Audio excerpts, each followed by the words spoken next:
sanar mi tierra, dame la esperanza. Colombia hoy se viste de blanco, un sol naciente nos va alumbrando. Mi Colombia, por la paz te cantamos, quiero hacer un mundo de colores. Quiero mirarte, quiero acercarme al paraíso infinito, tierra inmensa. Colombia hoy se viste de blanco, un sol naciente nos va alumbrando.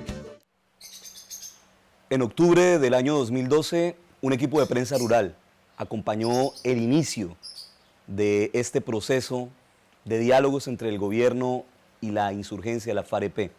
Estuvimos en Oslo, conociendo la declaración política que daba comienzo a lo que iba a significar un momento de antes y después en la historia de Colombia, después de más de 60 años de guerra.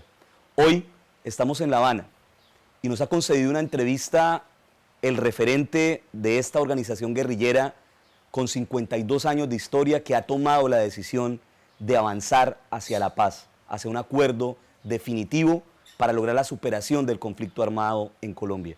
Nos encontramos con el comandante en jefe de la guerrilla de la FAREP, Timo León Jiménez, conocido coloquialmente también por medios y por el pueblo colombiano como Timochenko. Comandante Timo León, comandante Timochenko, no sé usted cómo se sienta más cómodo en este saludo y queremos agradecerle que haya dispuesto usted su tiempo para que los medios alternativos colombianos pudiéramos conocer de primera mano cuáles son sus observaciones, reflexiones y opiniones frente a este proceso. Le agradezco profundamente esta oportunidad que me dan de, a través de este espacio de prensa rural y APA, escenario que sé muy bien se lo han ganado con mucho esfuerzo y que está permitiendo que la voz de los campesinos pueda tener eco.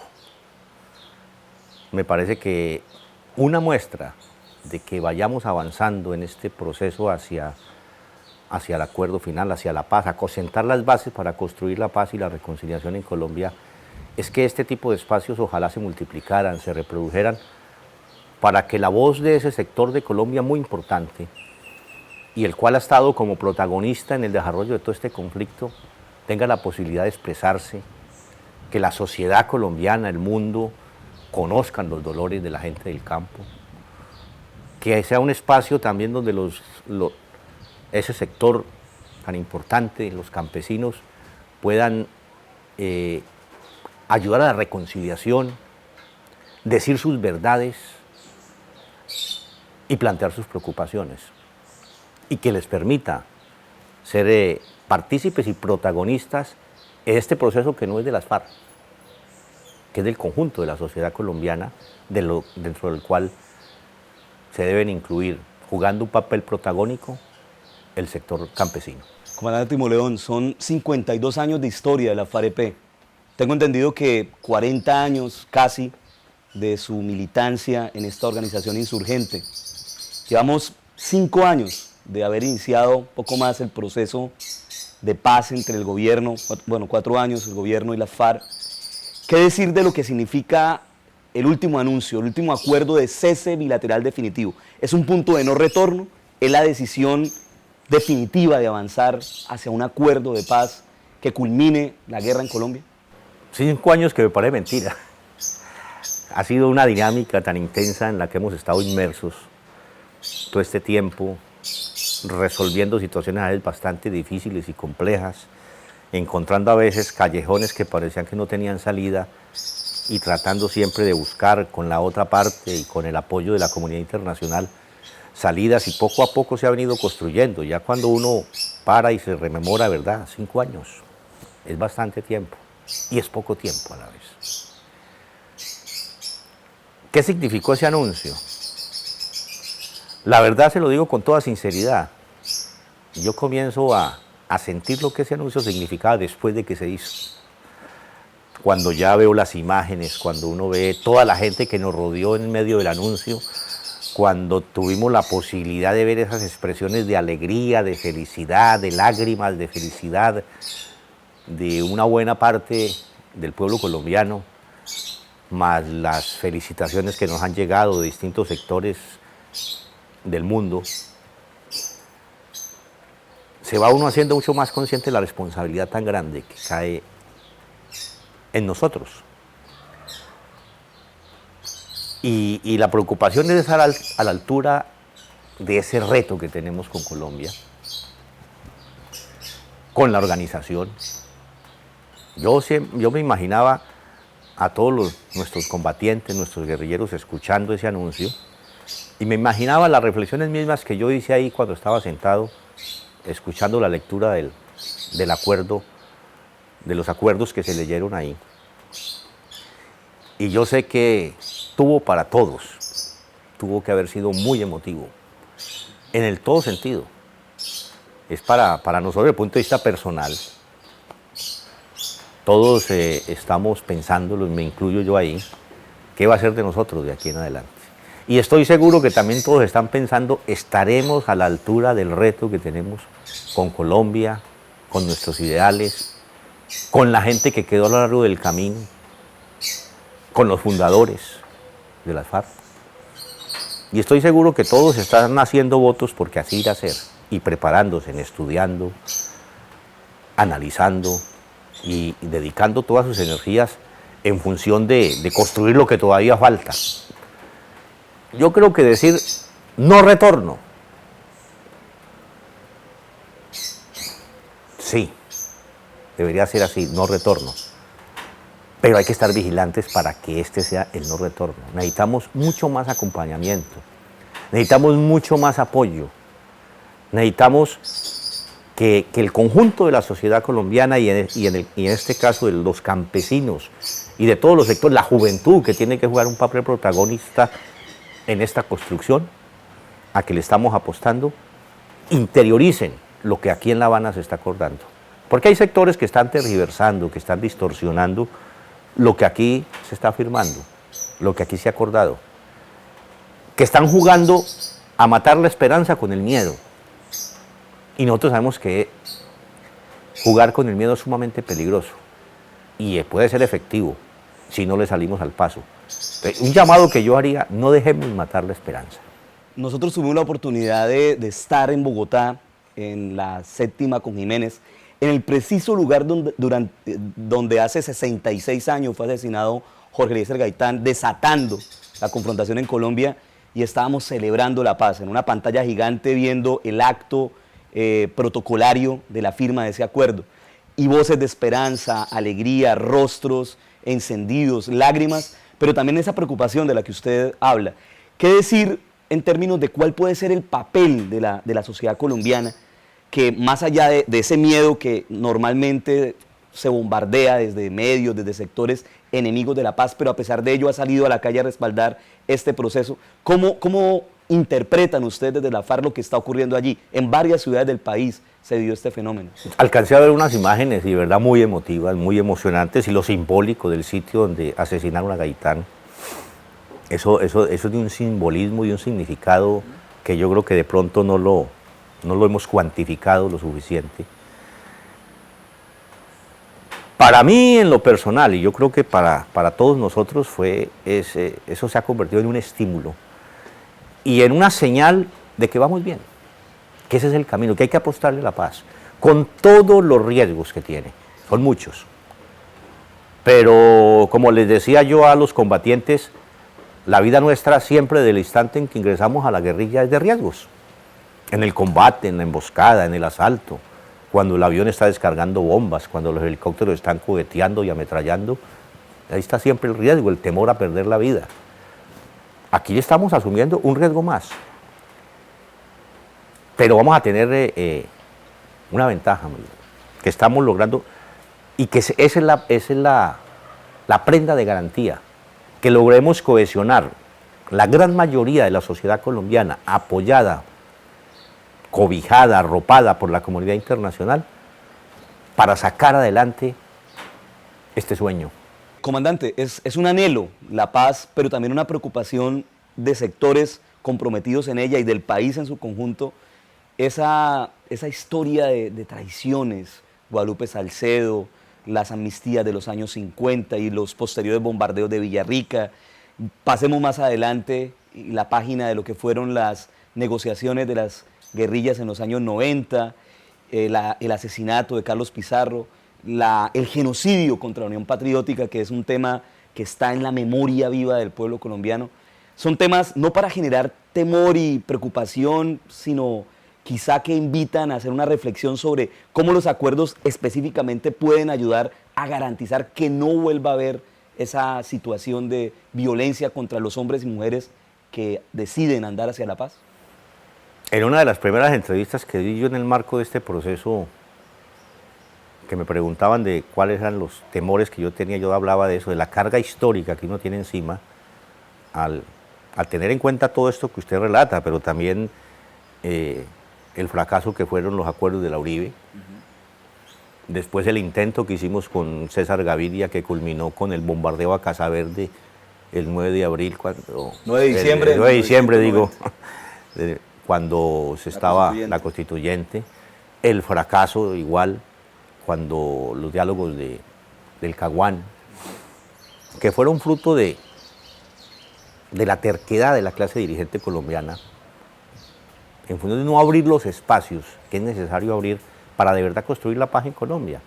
Porque es que si no ampliamos el espacio democrático, si no resolvemos las cosas fundamentales que están afectando al campesino y que han generado este conflicto, recuerde que este conflicto, en el fondo de este conflicto está el problema de la tierra. Si no se toman unas medidas mínimas en función de eso, va a ser muy difícil consolidar la paz.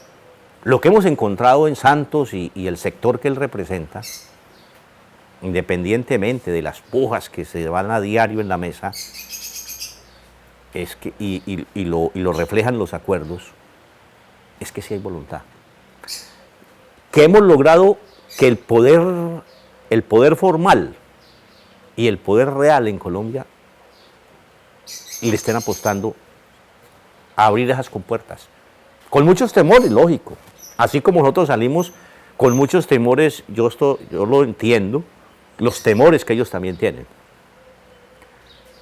Pero estamos poniendo por delante un fin principal, Colombia, su país, sus habitantes y las futuras generaciones, que al fin y al cabo estas bases que estamos sentando para construir ese gran sueño, va a ser para que lo disfruten las generaciones que vienen atrás de nosotros.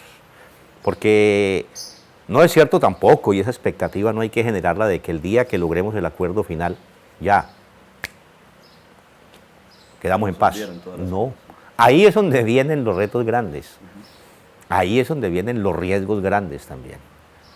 Porque yo lo insisto y lo repito cada vez que tengo la oportunidad, nosotros tenemos que lograr un acuerdo de paz que deje sembradas las semillas para construir esa paz, para que el árbol de la paz florezca.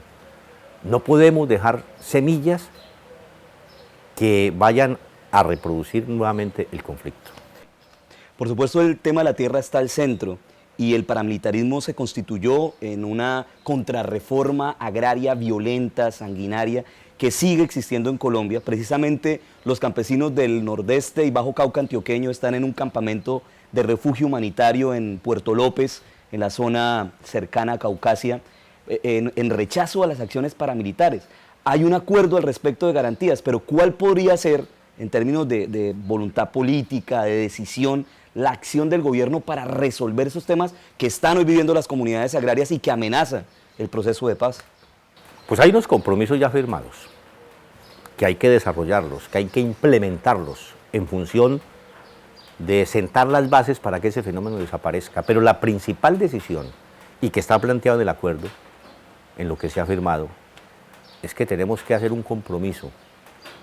Y la clase dirigente de este país debe sumarse a ese compromiso de no usar más la violencia como arma política, de no usar más la violencia para asesinar a los dirigentes campesinos, para asesinar a los que están luchando por tener tierra, para asesinar a los que están luchando por vivir un poco mejor, porque haya mayor equidad, porque haya una distribución un poco más equitativa de la riqueza, que se le apoye al campesino con salud, con transporte, bueno, con todas esas reivindicaciones que no son nada del otro mundo y que Colombia tiene un potencial desde el punto de vista agrícola muy grande, que entre todos debemos aprovecharlo para el desarrollo del país.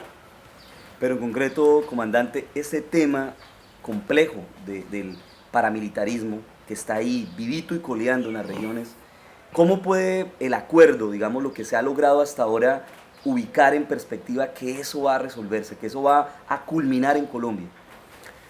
Eso va a depender de lo que ya decía antes, de que, que la gente primero interiorice lo que se ha acordado, en la medida en que se va comunicando y se va haciendo conocer, y se organicen, y nos nucleemos todos alrededor de ese objetivo.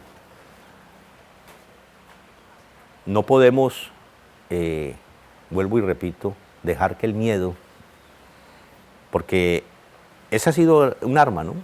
El general, el terror. Terrorizar a la gente para que no luche, para que no se una, para que no se organice en aras de conseguir esas reivindicaciones mínimas que como ser humano tenemos el derecho.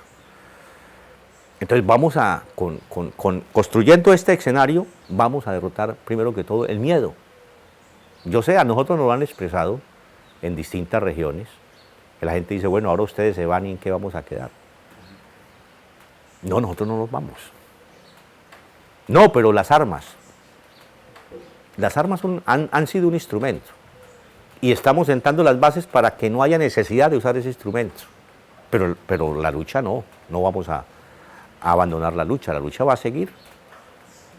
Pero entonces ya una lucha mucho más acompañados, en la medida en que vinculemos más y más sectores y que la sociedad colombiana toda, en su gran mayoría, rechacen esa práctica y además saquemos del medio de la sociedad colombiana el combustible que alimenta esa práctica, de seguro que lo alcanzamos. Comandante, el 23 de marzo se ha constituido casi en una fecha de momento final, de resolución de todo lo que implica el proceso, y demostró que no pueden haber fechas finales ni ese tipo de formas de definir el transcurso de esta dinámica de los acuerdos. Pero ¿qué podemos decir a partir de la firma del cese bilateral y definitivo? ¿Qué viene? ¿Cuáles son en perspectiva los momentos claves para decir llegó el momento de firmar el acuerdo definitivo y todo lo que implica a partir de lo que está establecido en los acuerdos? Yo creo que el haber aceptado el gobierno, el de que no es conveniente poner fechas, ha sido una ganancia muy grande. Lo que nos estamos colocando son metas. Y coincidimos, yo después del evento, de la ceremonia, tuvimos una reunión muy buena, muy importante con el presidente Santos, en que miramos todo esto en general, ¿no? Lo que nos falta y cómo construimos lo que nos falta. Yo se lo digo, personalmente le vi mucha disposición al presidente. Y de nuestra parte se la manifestamos también, planteamos soluciones, él también planteó alternativas a ver cómo lo hacemos lo más pronto posible, partiendo de que para mañana es tarde. Entre más rápido logremos el acuerdo final, más rápido va a comenzar la implementación del mismo. Más rápido nos vamos a encontrar todos en los escenarios de la política abierta y legal, sin armas. La entrevista suya con Ban Ki-moon, la presencia de Naciones Unidas en la firma de este acuerdo, ¿qué significa? ¿Qué podemos decirle al pueblo colombiano de lo que representa el papel de Naciones Unidas acompañando el proceso? Pues le digo que fue una entrevista muy estimulante porque además hubo otros sectores muy representativos de esa comunidad, de las mismas Naciones Unidas. Estuvo el presidente del Consejo de Seguridad, el presidente de la Asamblea General. Pues hombre, a nosotros eso nos da, digamos, no la garantía, yo creo que quienes tenemos que garantizar que este proceso salga adelante somos los colombianos, pero sí necesitamos el acompañamiento. Y recordando esas experiencias que usted señalaba antes, las traiciones, los incumplimientos que han habido en otros procesos, un instrumento que nos permite, por lo menos hacer la pelea para que se cumplan las cosas, es ese acompañamiento. Yo vi al señor Ban Ki-moon muy emocionado y me estuvo diciendo, pues ellos conocen toda una cantidad de procesos que se han gestado en el mundo que han fracasado, y nos decía que nos felicitaba por la forma como nosotros hemos venido construyendo esto y en especial porque en el acuerdo siempre hemos tenido presente toda la guerrillerada. Todos los guerrilleros están interpretados, están recogidos en lo que se está acordando, en función de vincularnos a la actividad política. Las zonas veredales transitorias, el papel de Naciones Unidas y los acuerdos, en una explicación muy básica de pronto para que el campesinado ubique cuál va a ser su relación, su interacción con estas zonas y lo que representan ubicadas en las regiones que se han definido. ¿Qué podríamos decir al respecto, comandante? Mire, sobre eso lo que pasa, yo no quiero especular porque es que la idea general ya está acordada, pero se está construyendo. Hasta el día de hoy todavía están los camaradas de la subcomisión técnica junto con los militares activos que están en la mesa, todavía están puliendo detalles en la forma, ya los conceptos están claros. Ese es un paso necesario de dar para volcarnos ya y todos hacia la sociedad, hacia los territorios de paz en función de hacer política. Allí que vamos a afectar la propiedad privada en absoluto, van a ser, como siempre lo hemos hecho, campamentos. Lo que pasa es que esta vez no van a ser campamentos de guerra, no vamos a hacer trincheras, no vamos a construir casamatas para protegernos, para poder disparar o protegernos de los bombardeos. No, yo creo que allí incluso vamos a construir escenarios que nos permitan vincularnos con la gente de las regiones. Entonces yo creo que hay una cantidad de desinformación que no tiene razón de ser, porque como le decía, hay cosas que incluso todavía estamos puliendo, y el hecho que se haya creado ese mecanismo de monitoreo y verificación tripartita, caso único en el mundo, siempre en otros procesos ha estado Naciones Unidas, pero como Naciones Unidas. Aquí es un componente que está integrado por el gobierno, que irá a nombrar sus delegados, las FARC, que está nombrando sus delegados, y Naciones Unidas, que ya también está, creo que ya han arribado a Colombia varios de los que van a ser parte de ese componente. Es algo sui generis, como dicen. Ha habido mucha especulación frente a las definiciones en la última etapa de que las FARC renunciaron a la idea de la Asamblea Nacional Constituyente, que se van para el referendo, que esperan las definiciones de la Corte. Bueno, en concreto, ¿cuál es la definición al respecto de la participación popular para darle vía libre a los acuerdos, luz verde a los acuerdos? Con el gobierno llegamos a un acuerdo, después de un tire y afloje y de posiciones encontradas y de como, vuelvo y repito, callejones sin salida, que bueno, entonces, ¿qué? ¿Qué sigue si no nos ponemos de acuerdo? Conclusión, vamos a aceptar lo que la Corte diga. Eso es todo. Pero el tema de la Asamblea Nacional Constituyente como no, es que la Asamblea Nacional Constituyente es una bandera de las partes de que existimos como FARC. Nosotros creemos que el país se merece unas profundas reformas institucionales. Y un escenario donde eso se puede producir es la Asamblea Nacional Constituyente. Esa bandera no. Bueno, aquí más adelante, un poco más adelante, pero esa bandera la seguiremos manteniendo, porque además sentimos interpretar las aspiraciones de grandes sectores, y en la medida en que nosotros podamos explicar de forma mucho más nítida, más diáfana, más clara qué es lo que realmente estamos pensando del porqué de una Asamblea Constituyente, yo creo que muchos más sectores nos van a apoyar. ¿En qué se diferencia este proceso hoy a los procesos de los 90? Conocemos procesos de sometimiento, pero de alguna manera han vendido algunos sectores de opinión que las FARC tuvieron que acudir a ese salvavidas de la negociación. O sea, ¿dónde hay que ubicar los elementos que resaltan que esta es una negociación distinta, que este es un acuerdo con otros componentes? Creo lo decía al principio, los otros procesos fracasaron. E incluso en aquellos donde los sectores desaparecieron, movimientos guerrilleros, pero ¿qué transformaciones se produjeron en la vida económica, social y política del país? Prácticamente ninguna, de resaltar, pues, que sirviera para abonar la paz. Todo lo contrario. La diferencia, ya lo decía, la clase política colombiana y los amigos del norte tomaron la decisión de abrir esas compuertas. Nos combatieron casi 10 años, con todo lo que tenían a su disposición. La más alta tecnología usada para la guerra, operativos que yo creo, operativos militares ofensivos que yo creo que en ninguna parte, digo yo, de América Latina se llegaron a ver. Y no nos derrotaron. Pero ahí pusieron toda su maquinaria mediática para incidir en la mentalidad de la gente para que no nos apoyaran, para cerrarnos el espacio, porque una guerrilla que no tenga apoyo de masas desaparece. No lo pudieron, porque aquí estamos. Nos golpearon, sí, muy duro, pero nos derrotaron. Ahí estamos, aquí estamos. Entonces, los recursos para la guerra se agotan, la maquinaria humana y técnica para la guerra también se desgasta. Fenómenos muy complejos con ese montón de lisiados, de heridos. Ya los hospitales militares estaban rebosados, porque el conflicto se invisibilizó, pero no por invisibilizarse a través de los medios desapareció, no, los combates se producían diariamente. No los referenciaban en los medios, pero en los hospitales sí recibían los lisiados y los heridos, y a las viudas les llevaban sus muertos. Eso desgasta, eso no aguanta, y no nos derrotaron.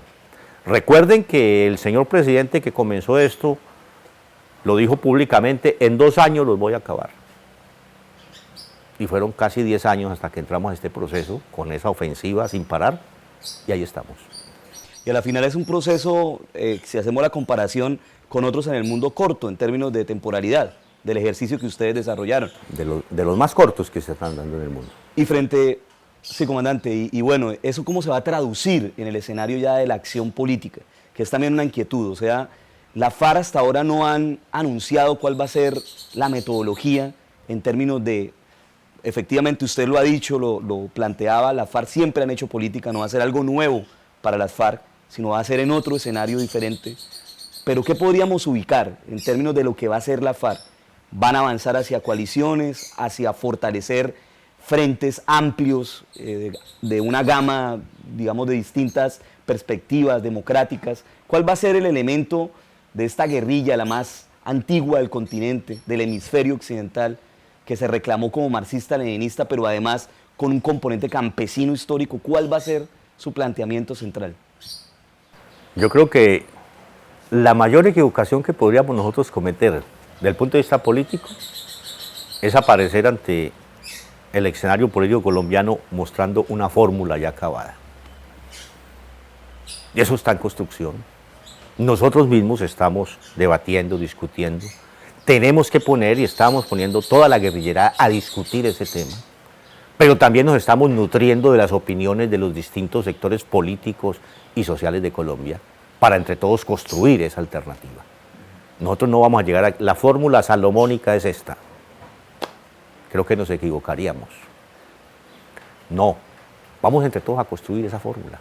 Tenemos ideas, tenemos experiencia, porque pues surgimos haciendo política y toda la vida con las armas en la mano estuvimos haciendo política. Tenemos un acumulado también, pero hay unos acumulados también, que es algo, digamos, que a uno lo estimula mucho. Este proceso nos ha permitido conocer acumulados que desconocíamos incluso dentro de la sociedad colombiana.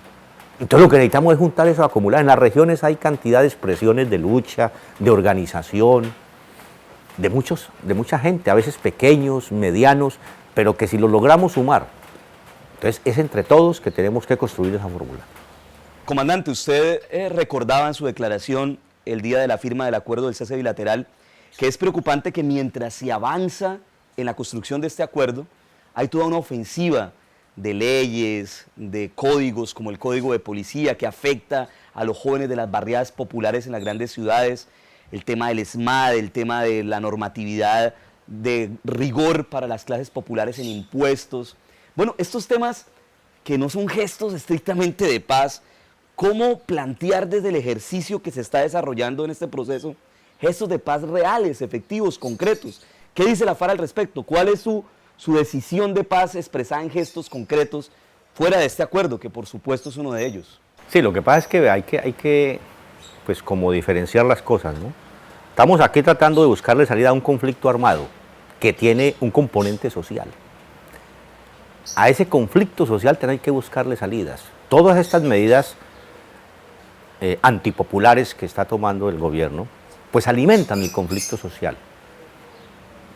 Y hay que trabajar en función de eso. Y si vamos a salir a la lucha política, vamos a meternos dentro de ese conflicto social y a tomar partido dentro de ese conflicto social, con la garantía de que la clase dominante no nos va a matar. Por eso, porque pensamos distinto y porque creemos que Colombia hay que construirla con otros parámetros. Ya dentro del conflicto armado, yo comencé en la conversación con Santos a decirle, presidente, yo creo que por lo menos a usted ya no le puede quedar ninguna duda de que nosotros estamos jugándonoslo por la paz. Y en el transcurso de este proceso hemos hecho varios gestos para demostrarle a Colombia, al mundo, que sí estamos dispuestos a contribuir por la paz. Llevamos casi un año de cese unilateral. Y yo llamaba la atención en el sentido de que hay zonas todavía donde el ejército está realizando operaciones ofensivas sobre nuestra gente como si se hubieran tomado un pueblo o hubieran asaltado una patrulla. No se justifica ese tipo de operativos. Y yo creo que el presidente debe tomar cartas en el asunto, porque nosotros necesitamos también que la guerrillerada lo sienta de verdad, que la contraparte sí está contribuyendo a generar ese ambiente. En este momento yo estoy orientándole a todos los guerrilleros que se sienten desde ya a estudiar detenidamente todos los acuerdos en función a la Conferencia Nacional Guerrillera, que es la que nos tiene que decir, lo hicieron bien y vamos para allá. Pero para eso la gente necesita el espacio, la tranquilidad. En la gran mayoría de campamentos lo están haciendo, pero hay en algunas zonas donde la gente está desatrincherada, porque hay operativos buscándolos, no para saludarlos. Y dentro de ese marco incluso venimos haciendo cosas que no le hemos anunciado al país, no lo hemos comunicado, por distintas razones. Pero hace más de 3 meses suspendimos el reclutamiento de hombres y mujeres para las filas de las FARC. Y acabo de dar la orden a todas las estructuras de las FARC que suspendan los impuestos a toda la actividad económica legal que hay en las regiones. Impuestos que le tenemos a los ganaderos, pues a las distintas fuentes de financiación, al comercio en alguna región, al gran comercio. Esa orden ya fue impartida y en este momento debe estarse ejecutando en aras pues, de cumplir lo que nos hemos comprometido mucho más antes del momento en que se debe entrar a regir esas medidas, en aras de demostrarle al país, vuelvo y repito, al mundo, de que sí estamos comprometidos en este proceso. Sin duda es una gran noticia, comandante, porque eso va a permitir también, pensamos nosotros desde el movimiento social, popular, quienes acompañamos el proceso de paz, quitarle mucho del veneno, entre comillas, de la argumentación de quienes se oponen al proceso de paz, cuando hablan de que la insurgencia no ha dejado su dinámica, su actuación, digamos, en términos de sus impuestos, de su relación con comerciantes, con las economías regionales. Eso me parece que saluda de parte de ustedes el proceso mismo y bueno, enhorabuena, ¿no? Esta decisión. Sí, yo creo que consideramos que es el momento. De todas maneras no lo hacíamos no por falta de voluntad, sino porque nosotros tenemos que comer y no es la comida para 1, 2 o 3 personas. Son cientos, miles de guerrilleros que hay que todos los días garantizarles la comida, la ropa, la medicina que cuesta mucho más que la comida, bueno, y todo lo que necesita el ser humano en el día a día. Pero creemos de que ya falta poco, que con lo que tenemos ahí logramos llegar al final del acuerdo. Hay unas exigencias propias de los avatares de la guerra. Quizá esperamos de parte del gobierno también la disminución de su pie de fuerza, de generar otras condiciones de inversión de recursos al campo, a las necesidades sociales de la gente, ya que no va a haber una lógica de confrontación militar. De alguna manera, lo que planteaba Santos, no sé usted cómo lo vio, no en una buena metodología, por supuesto, ni pedagogía de paz, de decir que la guerra tiene costos y que la guerra por eso es terrible, por eso hay que superarla. La guerra es terrible, es por el dolor humano que se crea. Comandante, por eso nosotros no iniciamos la guerra, que es algo muy importante que siempre hay que tener como referente a la hora de hablar de este proceso. Comandante, usted hoy es un hombre decidido por la paz, pero fue un hombre que hizo la guerra. Y en el inicio de esta conversación, yo le preguntaba cómo se sentía más cómodo. Comandante Timoleón, Timochenko, ¿cuál va a ser ese salto de alguna manera al escenario político de un hombre de la guerra que transita hacia la paz? ¿Va a seguir siendo ese Timochenko? ¿Va a ser de nuevo aquel hombre que provenía de las calles del Quindío, de su ejercicio político en plaza pública, con la Unión Nacional de Oposición, con su historia en el proyecto juvenil comunista, de la Juventud Comunista? ¿Cómo ve usted ese momento, ese día de la firma definitiva de la paz? No lo he pensado. Aquí estamos en una actividad del día a día, tratando de, en este momento, de cómo construimos las distintas decisiones que hay que tomar de manera colectiva en función de llegar lo más pronto posible. Y verdad, en serio, se lo digo sinceramente, no me he puesto a pensar cómo me siento más cómodo. A mí eso de, pues, comandante, bueno, sí, es el papel que me ha tocado jugar. Es lo que, conductor de toda una cantidad de hombres y mujeres que se han unido, igual que lo hice yo, de forma voluntaria a esta lucha. Ya desde el punto de vista personal, a mí, yo siempre digo, yo le regalo el señor, el comandante, y con Timo me siento bien desde que le dije a alguien por ahí que se haga con respeto. Y comandante, su recuerdo de esa etapa de la transhumancia guerrillera, no digo solo un recuerdo de la guerra, sino de la vida misma, de los días, de la cotidianidad, como hombre en armas, como rebelde. A uno lo que...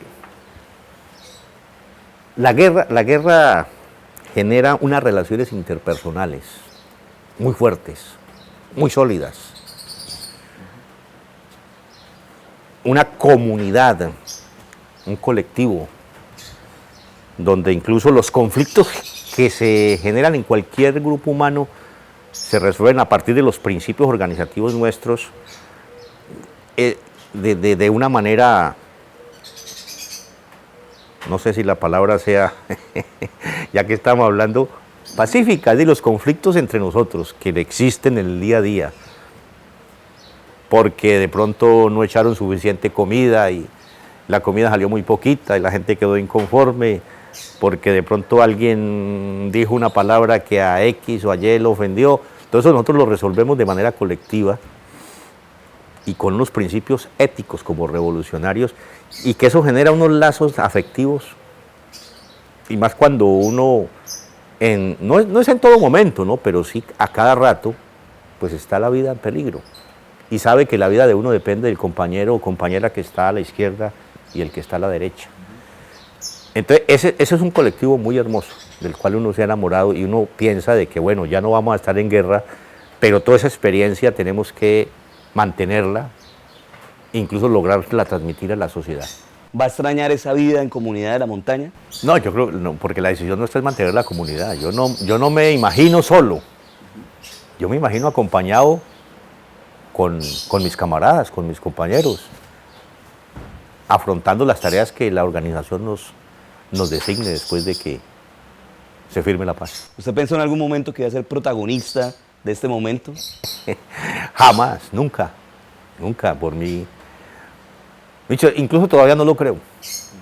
Yo me miro en televisión, en ese escenario como el del 23, y digo, ¿si soy yo? ¿Qué está leyendo ahora, comandante? ¿Qué, de pronto, un libro que usted no pudo leer por los momentos aciagos de la confrontación, que lo esté leyendo ahora y que de alguna manera, no sé, coincida con este momento? No he tenido tiempo. Una de las frustraciones que tengo en este momento es esa. Quisiera tener unos 2 días para sentarme por ahí a mirar qué lo... Ahí tengo un poco de libros que ni me acuerdo, y me he dicho que he mirado y que este está interesante para leerlo, pero no ha habido tiempo, sí. Y yo creo que a ninguno, en los camaradas que están aquí, que yo creo que todos son mucho más aficionados a la lectura que yo, una de sus frustraciones es esa.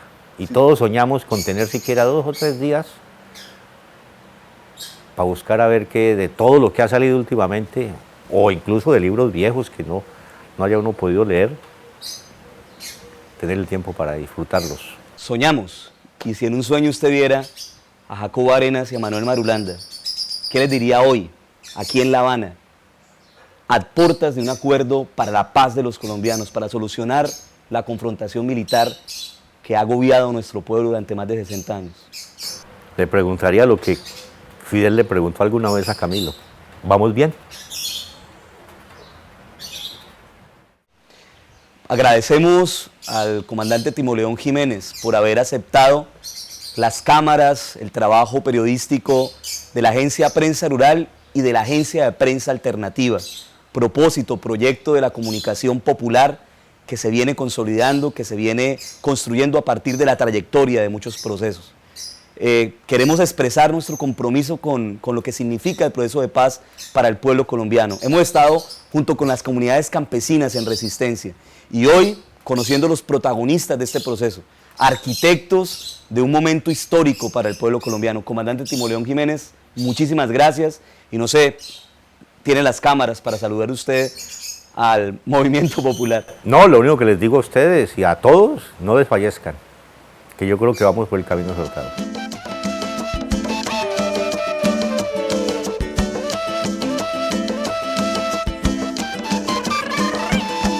Colombia hoy se viste de blanco, un sol naciente nos va alumbrando. Mi Colombia, por la paz te cantamos, quiero hacer un mundo de colores. Paz añorada, libertad del alma, dame el aliento, dame la calma para sanar mi tierra, dame la esperanza. Colombia hoy se viste de blanco, un sol naciente nos va alumbrando. Mi Colombia, por la paz te cantamos, quiero hacer un mundo de colores. Quiero mirarte, quiero acercarme al paraíso